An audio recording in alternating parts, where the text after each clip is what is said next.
बिस्मिल्लाहिर्रहमानिर्रहीम। मेरे अज़ीज़ अस्सलाम वालेकुम।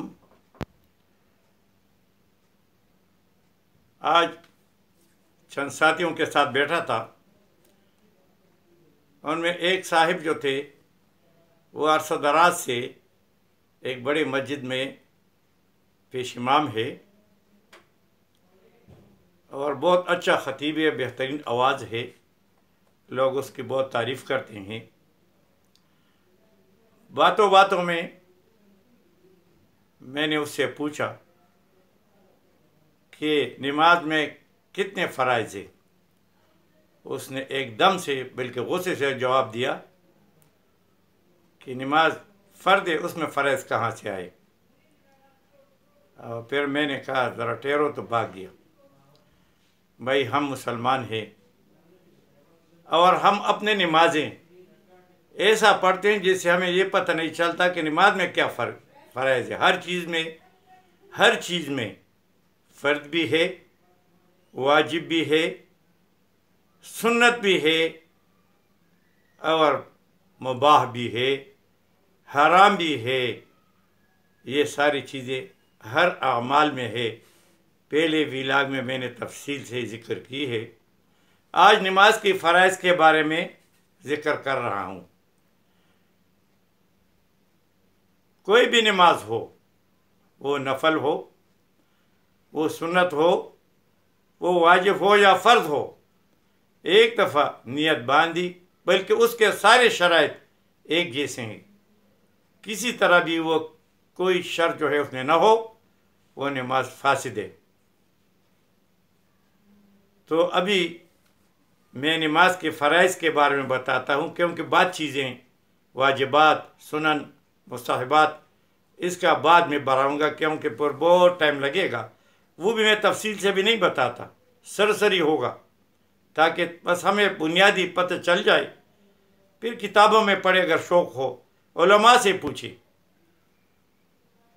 तो नमाज में 13 फ़राइज़ है, 7 नमाज से बाहर हैं और 6 नमाज के अंदर। जो बाहर हैं उसको शराइत कहते हैं और जो अंदर है उसको अरकान कहते हैं। अरकान रुकन, एक हिस्सा। तो जो 7 बाहर हैं वो कोई भी नमाज हो, खा जनाजे का नमाज हो, कोई भी नमाज हो, नफल हो, सुन्नत हो, वाजिब हो, फ़र्ज हो, ये शराइत उसके लिए बिल्कुल है। इसमें कोई कमी न होगी वरना नमाज न होगी, फासिद होगी। बाकी 6 शराइत जो है वो सिर्फ उसमें थोड़ा सा फ़र्क है। वो नमाज जो जनाजे का है वो बाद में मैं तफसील से जिक्र करूँगा। तो पहला शर्त जो है वो है नंबर 1, बदन का पाक होना। नंबर 2, कपड़ों का पाक होना। नंबर 3, जिस जगह पे हम नमाज पढ़ते हैं वो जगह का पाक होना, गंदा जगह पे नमाज नहीं होगी। नंबर 4, सतर औरत का छुपाना। मर्द के लिए नाफ से लेके घुटनों तक, औरतों के लिए हाथ की ये हथेलियाँ और चेहरा भी, ये जो है औरत में शामिल नहीं। ये और तफसीलन जो है फिर और जगह ये बात होगी। और इसके साथ क़िबला रू होना, ये 5। और वक्त की पहचान, जिस वक्त हम नमाज पढ़ते हैं उस वक्त की पहचान हो। और जो 3 औक़ात है इसकी भी पहचान हो। इस 3 औक़ात में नहीं पढ़नी है। मसलन सुबह जो सूरज तुलो होता है, शाम को गुरूब होता है और बिल्कुल 12 बजे जिसको ज़वाल कहते हैं, इन तीनों औक़ात में नमाज पढ़ना बजाय सवाब की गुनाह है। तो ये 6 हो गए। और फिर जो नमाज हम पढ़ रहे हैं उसके लिए दिल से नियत करना। याद रखें, हम नियत पढ़ते हैं, करते नहीं। ये करना है, पढ़ना नहीं।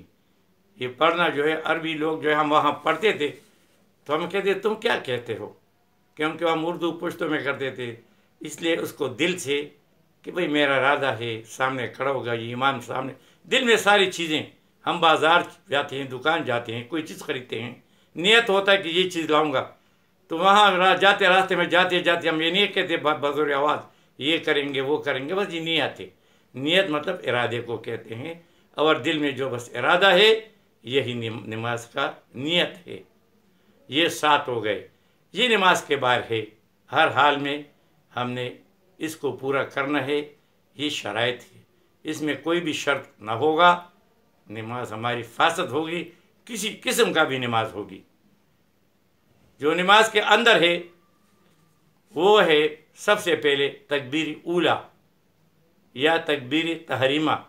तकबीर ऊला पहले अल्लाह अकबर, ये ऊला है पहले वाला, या तकबीर तहरीमा अल्लाह अकबर। इसके बाद बहुत सी हलाल चीज़ें हराम हो जाती हैं। बातें हलाल है, हम नमाज में नहीं करेंगे, नमाज फासिद हो जाएगी। खाना पीना हलाल है, हम नमाज में न खाएंगे न पिएंगे, नमाज जो है फासिद हो जाएगी।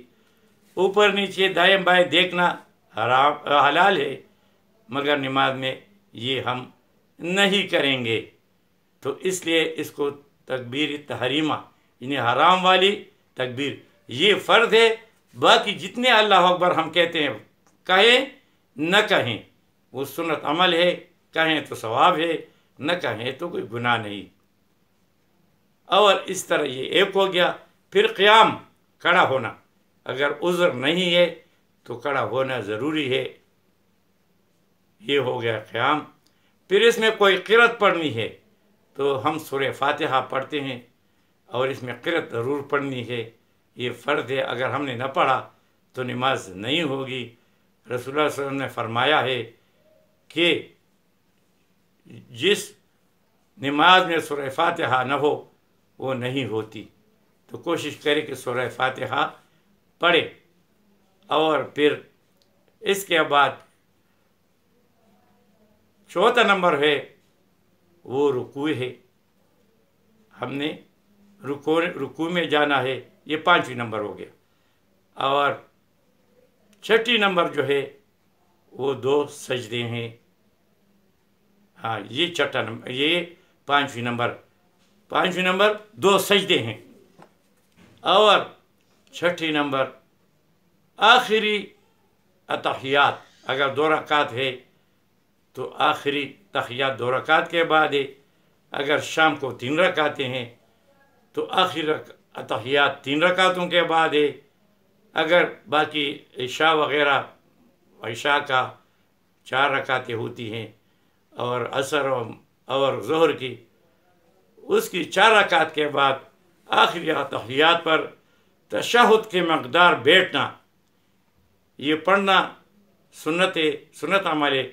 अगर हम बैठेंगे सिर्फ और इतना ही करेंगे तो हमारी नमाज ठीक होगी, फ़र्ज़ अदा हो जाएगी।